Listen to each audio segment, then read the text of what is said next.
সবুজ বাঁচাও, সবুজ দেখাও, সবুজের মাঝে বিবেক জাগাও। এই স্লোগানে পশ্চিমবঙ্গের অন্যান্য জেলার মতো পূর্ব বর্ধমান জেলায় বন মহোৎসব 2025 পালন করা হলো মেমারি 1 বিডিও অফিস প্রাঙ্গণে।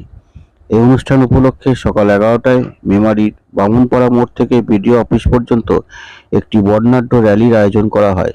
র্যালিতে পা মেলান পশ্চিমবঙ্গ সরকারের প্রাণী সম্পদ বিকাশ দপ্তরের মন্ত্রী স্বপন দেবনাথ, পূর্ব বর্ধমান জেলা বন আধিকারিক তথা পূর্ব বর্ধমান জেলা মহোৎসব উদযাপন কমিটির আহ্বায়ক সঞ্চিতা শর্মা সহ বিভাগীয় অফিসারবৃন্দ, জেলা পরিষদ বন ও ভূমি কর্মাধ্যক্ষ নিত্যানন্দ বন্দ্যোপাধ্যায়, মেমারি 1 পঞ্চায়েত সমিতির সভাপতি বিকাশ হাঁসদা সহ পঞ্চায়েত সমিতির কর্মাধ্যক্ষ ও সদস্যবৃন্দ এবং সকল গ্রাম পঞ্চায়েতের মানুষজন।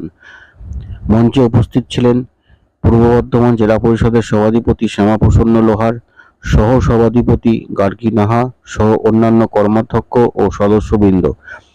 উপস্থিত ছিলেন মেমারির বিধায়ক মধুসূদন ভট্টাচার্য, জামালপুরের বিধায়ক অলোক কুমার মাঝি, পূর্ব বর্ধমান জেলা পুলিশ সুপার সায়ক দাস, মেমারির ডিএসপি সিআই সহ বিশিষ্ট ব্যক্তিবর্গ।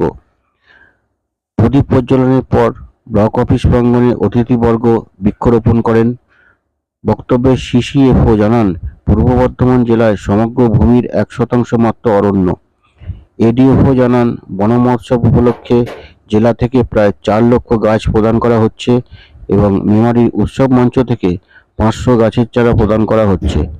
1 সপ্তাহ ধরে বিভিন্ন রেঞ্জ অফিস সহ আধিকারিকদের উদ্যোগে জেলার বিভিন্ন প্রান্তে ছোট ছোট করে এই কর্মসূচি চলবে। এই বন মহোৎসব উপলক্ষে গতকাল ব্লক অফিস প্রাঙ্গণে স্কুলের ছেলেমেয়েদের নিয়ে একটি অঙ্কন প্রতিযোগিতার আয়োজন করা হয়। তার প্রথম 10 জনকে আজকের মঞ্চ থেকে মন্ত্রী স্বপন দেবনাথ সহ অতিথিবর্গের মাধ্যমে পুরস্কৃত করা হয়। মন্ত্রী স্বপন দেবনাথ বলেন, গাছ লাগানোর চেয়ে গাছকে বাঁচানোর তাগিদ অনেক বেশি। এ বিষয়ে সকলকে দায়িত্বশীল হতে হবে। একই সঙ্গে জলের অপচয় না করার আহ্বান জানান তিনি।